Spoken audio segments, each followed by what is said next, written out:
Bismillahirrahmanirrahim. Assalamualaikum warahmatullahi wabarakatuh. Hari ini saya akan mempresentasikan tugas dari mata kuliah sediaan kosmetik.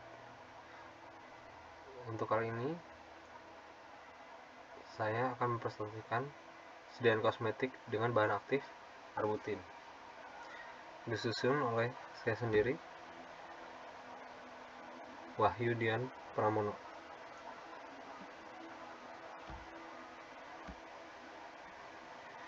Tujuan pemakaian: pemutih kulit merupakan suatu bahan yang digunakan untuk mencerahkan atau merubah warna kulit yang tidak diinginkan. Menurut Ridger tahun 2000, biasanya beberapa krim pemutih mengandung pigmen putih untuk menutupi kulit supaya para konsumen merasa kulitnya menjadi lebih putih. Namun sebenarnya kulit mereka hanya terlihat lebih putih aja karena efek dari pelapisan pigmen putih pada lapisan terluar kulit dan tidak ada pengurangan pada kadar pigmen kulit yang sebenarnya.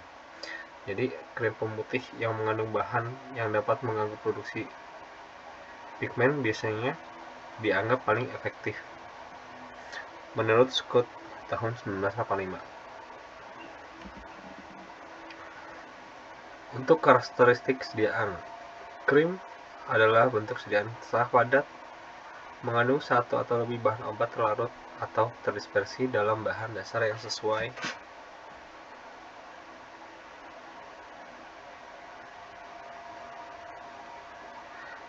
Istilah ini secara tradisional telah digunakan untuk sediaan setengah padat yang mempunyai konsistensi relatif cair, diformulasikan sebagai emulsi air dalam minyak atau minyak dalam air.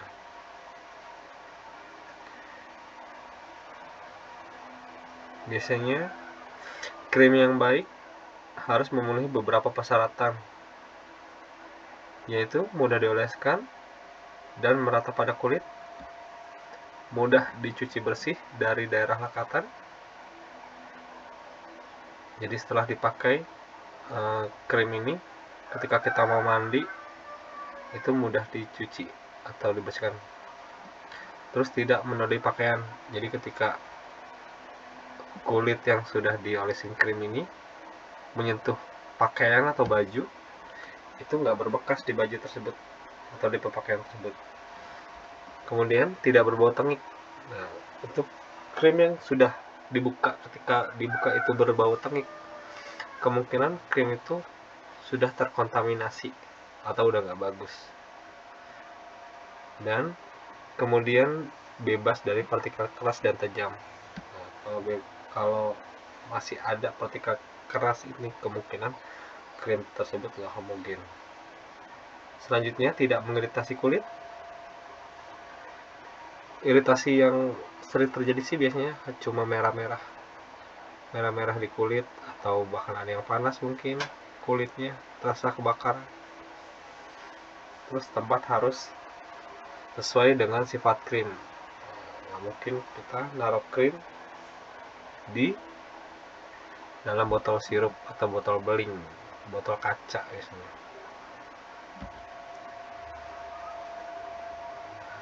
Kemudian berdasarkan cara penggunaannya, produk whitening kulit dibedakan menjadi dua. Yang pertama ada skin bleaching. Jadi skin bleaching ini fungsinya untuk memudarkan noda-noda hitam pada kulit. Cara penggunaannya beda dengan skin lightening. Kalau skin bleaching ini diolesin tipis-tipis di noda-noda hitam, atau biasa disebut flek-flek hitam pada kulit. Jadi nggak merata, jadi cuma di flek-flek hitamnya aja. Sedangkan untuk skin lightening biasanya tujuannya agar pemakai krim ini tampak lebih putih, cerah dan bercahaya. Nah, untuk penggunaannya beda dengan skin bleaching. Kalau skin bleaching tadi kan diolesin tipis-tipis ke noda-noda hitam, sedangkan untuk skin lightening ini diolesinnya secara merata ke seluruh wajah.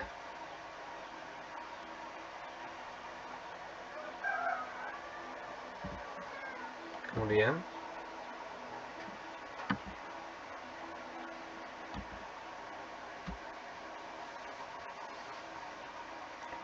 di sini ada formula standar, formula dan formula pembanding. Juga ada modifikasi. Nah, untuk formula standar biasanya menurut Harris Cosmeticology edisi 7 biasanya menggunakan bahan Lexamol AS atau gliseril stearat dan sodium lauryl sulfat. Dia berfungsi untuk emulsi agent sama skin penetran buat untuk sodiumnya. Biasanya konsentrasinya nggak lebih dari 5%. Sedangkan dari perbandingnya menggunakan gliseril stearat. Fungsinya untuk stabilizing agent. Nah, itu nggak lebih dari 4-7%. Sedangkan di formula modifikasinya bisa menggunakan Lexamus, gliseril stearat, lauryl sulfat. Nah, untuk lauryl sulfat ini nggak lebih dari 2,5%. Hanya 0,5-2,5%. Untuk gliseril stearatnya nggak lebih dari 7%, hanya 4-7%. Sedangkan untuk isopril myristatnya tidak lebih dari 10%. Dimulai dari 1% sampai 10%.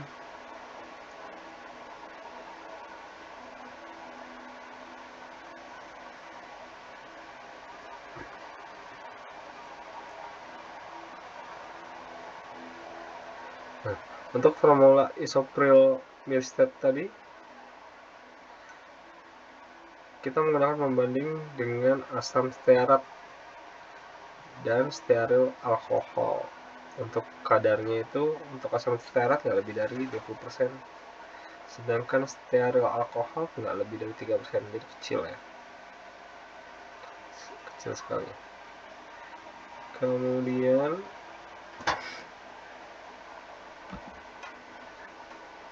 nah, di sini untuk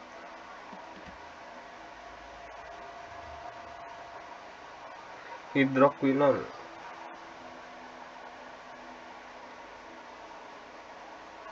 Hidroquinon ini fungsinya bisa untuk pemutih agent, tapi kadarnya nggak lebih dari 2%.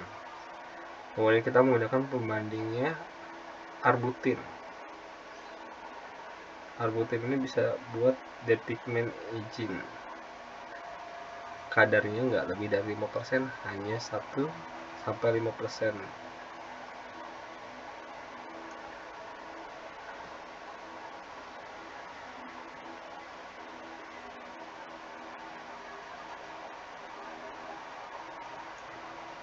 Jadi kalau kita menggunakan 2% sangat aman ya, nggak lebih dari kadar 5% untuk arbutin tadi.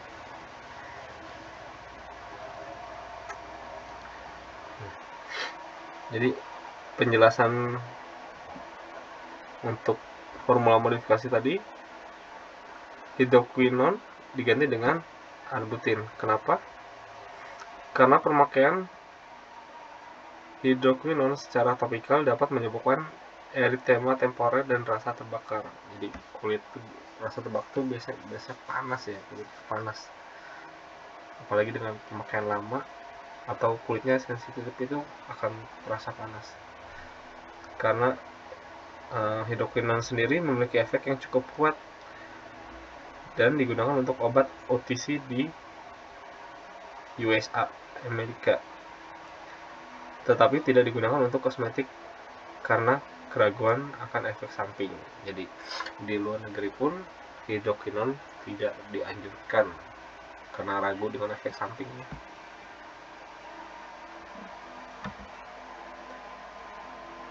Kemudian bentuk sediaan dasar yang kita buat bentuknya krim. Sedangkan definisi dari krim itu salah satunya menurut Debcast RI tahun 95 adalah bentuk sediaan setengah padat mengandung satu atau lebih bahan obat terlarut atau terdispersi dalam bahan dasar yang sesuai. Sedangkan menurut Ansel tahun 89, krim merupakan suatu sistem emulsi yang tidak stabil secara termodinamika, di mana mengandung paling sedikit dua fase yang tidak saling bercampur. Salah satu fase bersifat polar atau air, dan fase yang lainnya bersifat non-polar atau minyak. Krim dapat dibuat dengan beberapa jenis, yaitu emulsi air dalam minyak atau emulsi minyak dalam air. Persyaratan umumnya untuk krim ini biasanya harus menarik, penampilan harus menarik, permukaannya halus dan homogen, bebas partikel.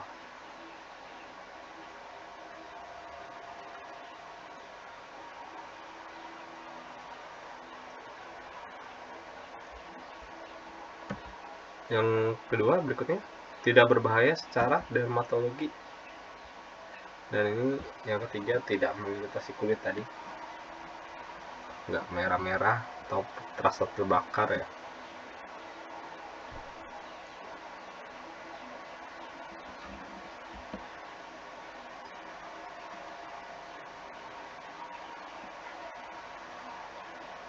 Kemudian yang keempat ini mudah dioleskan secara merata pada kulit, jadi nggak lengket atau nggak susah diratainnya sama kulit.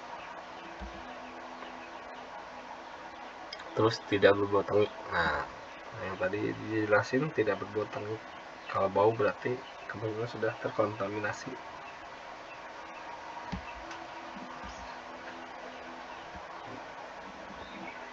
Kemudian yang terakhir, tidak mengandung partikel yang keras dan tajam menurut Debcast tahun 79.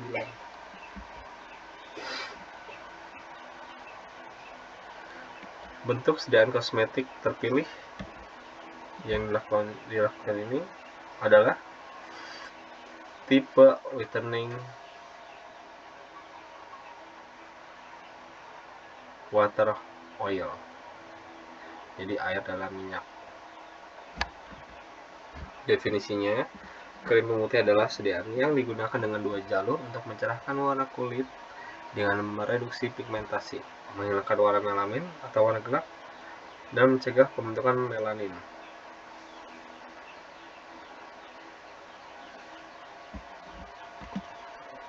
Persyaratan umum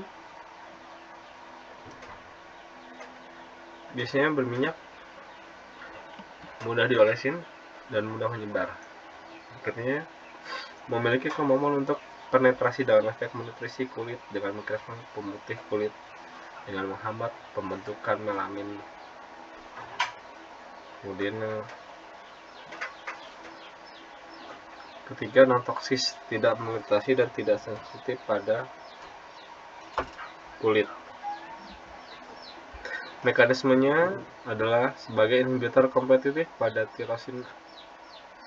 tirosinase, enzim yang berperan dalam proses melanogenesis dengan menginhibisi pematangan enzim atau transport granul pigmen melanosomes, dan dari melanosites ke sekitar keratinocytes.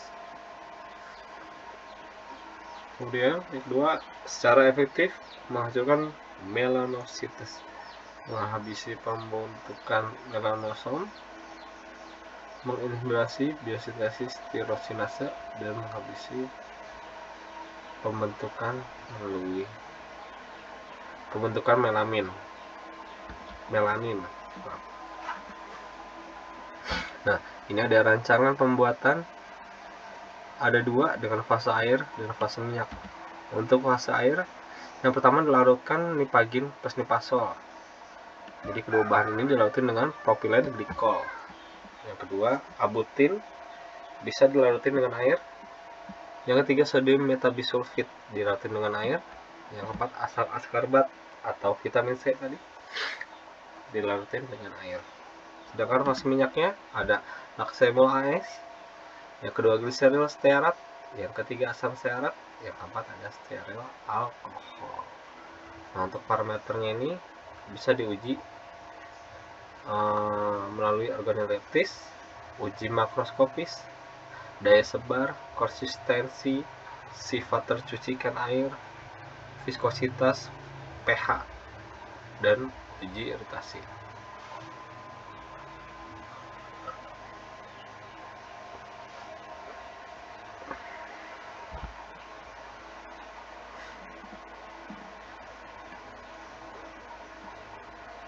Nah, untuk yang udah diuji tadi, organoleptisnya bau ya, warnanya khas, perabaannya putih, mudah dioleskan. Berarti ini bagus kalau mudah dioleskan ya. Kemudian untuk rancangan evaluasi,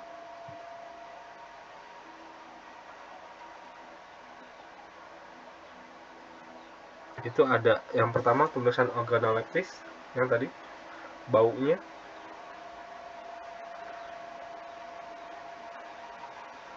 rasanya,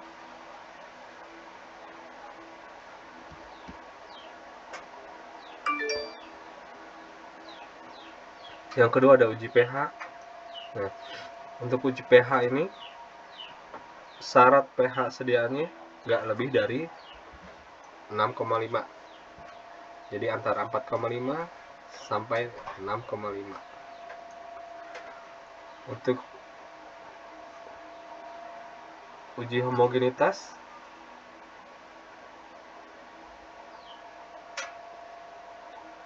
biasanya sediaannya sebanyak 2,5 gram diuji dengan dimesin setebal 1 mm pada area seluas 5 x 2,5 cm lengan bagian dalam.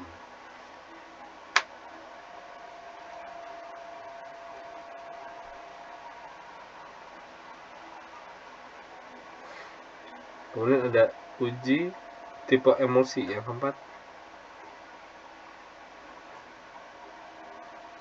Jadi nentuin tipe emulsinya itu air dalam minyak atau minyak dalam air. Caranya, kalau mudah terdeteksi dalam air berarti bersifat minyak dalam air, dan bila susah terdispersikan dalam air berarti tipenya air dalam minyak. Kemudian ada yang kelima, ada uji daya sebar.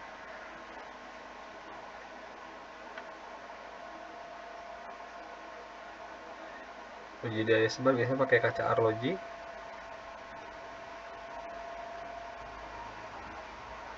Kemudian ada uji daya lekat. Uji daya lekat ini biasanya pakai gelas objek. Terus uji konsistensi.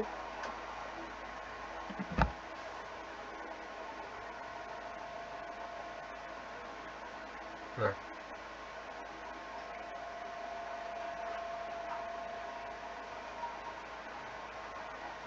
uji konsistensi itu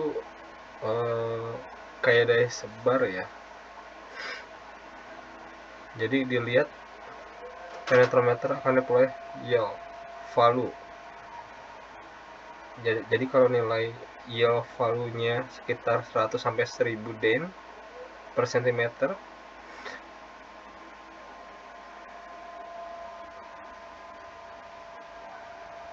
terus pemeriksaannya dilakukan secara konsisten pada minggu awal atau minggu akhir dengan penyimpanan di suhu 28 derajat Celcius. Terus yang ke-8, sifat tersucikan air. Jadi bisa diolesin di tangan caranya, terus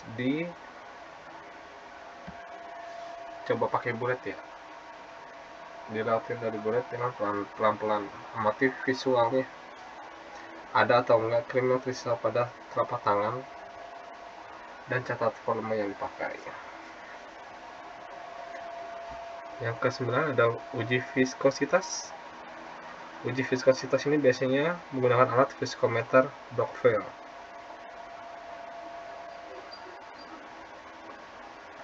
Kemudian yang ke-10 ada uji iritasi. Yang ke-11 ada pemeriksaan stabilitas pada suhu. Biasanya dilakukan dalam dua kondisi nih untuk suhu ini. Yang pertama suhu di bawah 0 derajat. Yang kedua dengan temperaturnya 4 derajat.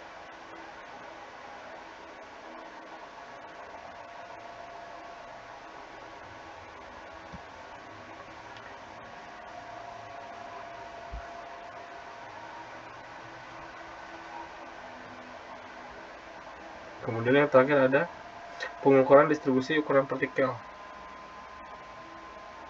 Jadi caranya diambil sedikit hasil pengenceran, kemudian diteteskan pada kaca objek dan lakukan pengeluaran partikel menurut Lahman tahun 94.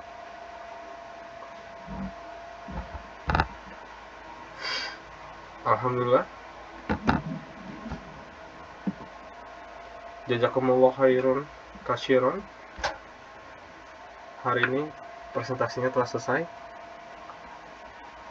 Untuk melengkapi tugas Dian Kosmetik, saya ucapkan terima kasih. Wassalamualaikum warahmatullahi wabarakatuh.